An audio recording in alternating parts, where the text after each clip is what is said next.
Olá, meus amados, a paz do Senhor, amém. Que Deus venha abençoar a tua vida, a vida da tua família.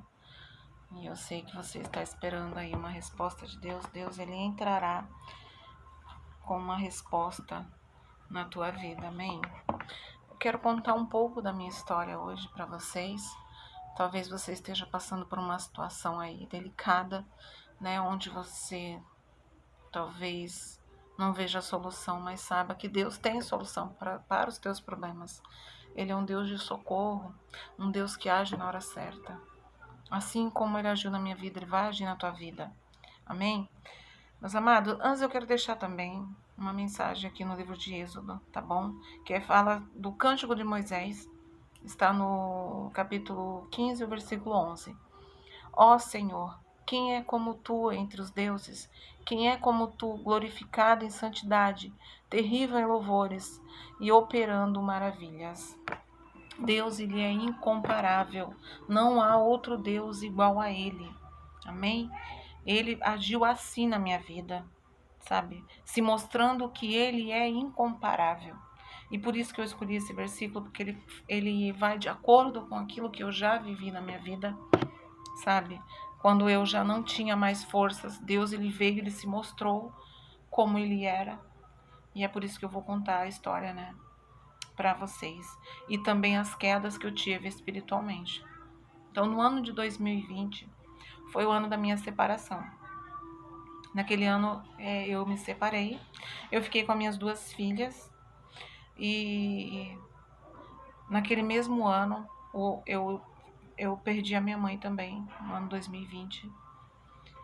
E quando eu perdi a minha mãe, eu já estava um pouco fraca espiritualmente, sabe? Mas tentei me fortalecer na presença de Deus, tal.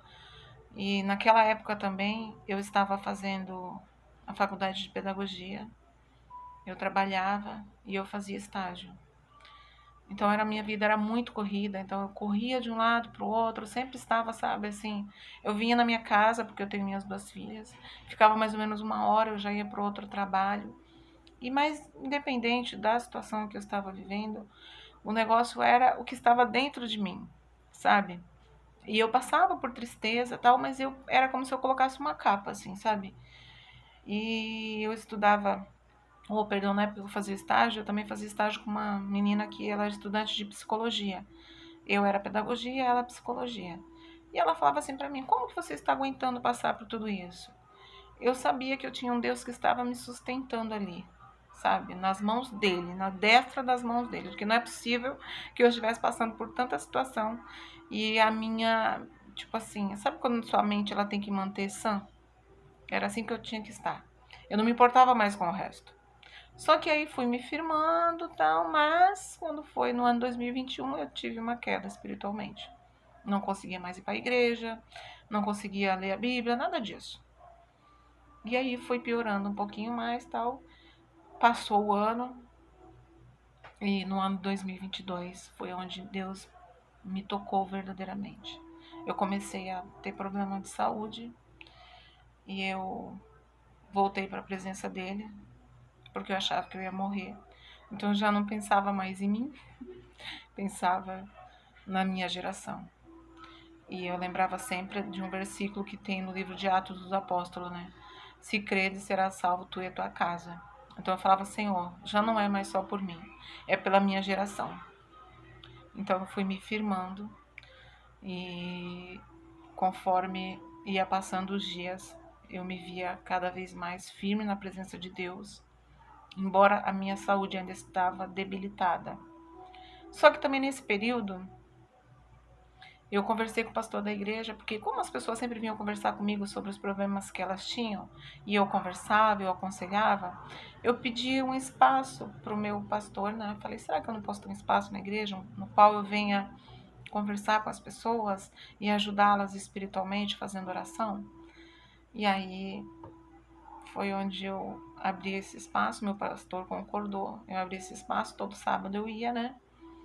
E eu conversava com as pessoas e eu fazia orações por ela. Em uma dessas pessoas chegou uma moça e ela estava bem debilitada na época, assim, né? E No final, quando eu fui fazer oração por ela, eu fui tomada por algo maior. E foi aí que a minha história com Deus, ela começou a acontecer verdadeiramente. Porque Deus me usou para entregar uma profecia a ela. Naquele momento eu comecei a chorar porque aquilo era uma novidade para mim. Eu falei, moça, eu não falei isso. Aí ela falou, não se preocupe, Elza. E a unção foi grande ali naquele momento. E depois daquele momento eu percebi que eu tinha um Deus muito maior do que aquilo que eu imaginava. Eu já comecei a não viver mais as minhas vontades, mas as vontades de Deus. E eu vou falar para os irmãos, eu não estava firme na presença de Deus. Mas a partir daquele momento, mudou tanta coisa dentro de mim.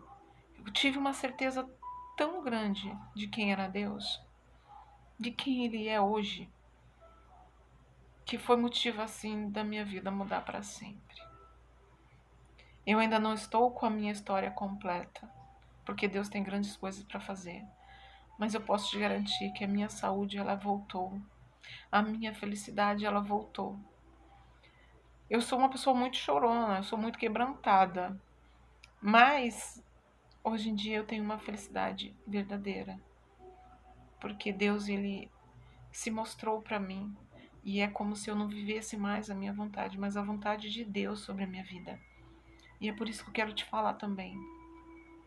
Se você está passando por um problema de saúde, seja um problema financeiro, seja um problema familiar, se você se achegar a Deus, aos poucos Ele vai se revelando a você. E você vai ver as maravilhas de Deus na tua vida. E eu não estou falando só do que Deus vai fazer à tua volta, mas o que você vai passar para as pessoas, porque está dentro de você. Muda dentro de você. Sabe quando Moisés ele desceu do Monte Sinai pela segunda vez? Fala que a glória de Deus resplandecia sobre o rosto de Moisés. Então a glória de Deus ela vai resplandecer no teu rosto, porque a minha vida mudou a partir dali. Cada vez mais, por mais que eu quisesse fazer as coisas do meu jeito, eu tive que entender que eu tinha que viver primeiramente pela graça de Deus e depois pelas vontades dele na minha vida. Então quando eu oro, eu já nem peço mais. Eu não peço mais nada para mim. Eu peço pela vida dos outros, para que Deus venha me fortalecer cada vez mais, sabe? Mas que eu falo para ele, seja feita a tua vontade. Eu tenho sonhos, mas eu sempre coloco nas mãos do Senhor, porque eu sei que Ele é quem vai fazer do jeito dele. Então eu te falo, meus irmãos, assim como diz nesse versículo, não há Deus comparável ao nosso Deus. Amém? Que Deus venha te abençoar grandemente, abençoar a tua casa. E eu vou te falar também, né? A vida daquela moça, quando eu entreguei a profecia, veio acontecer exatamente o que Deus falou. De lá para cá, Deus me fala algumas coisas e eu entrego. Ainda não estou do jeito que Deus quer, eu acho, né? Eu preciso reconhecer mais a voz de Deus. Mas eu estou tentando cada vez mais entender a vontade dele, o propósito dele. Amém? Que Deus venha abençoar a tua família, a tua casa e todos que estão à tua volta, porque eu sei que você está necessitada da presença de Deus. E Ele vai confirmar na tua vida, dia após dia, que Ele é um Deus grande, capaz de mudar tudo, inclusive a nossa vontade. Porque é a vontade dele quem prevalece. Amém? Que Deus te abençoe.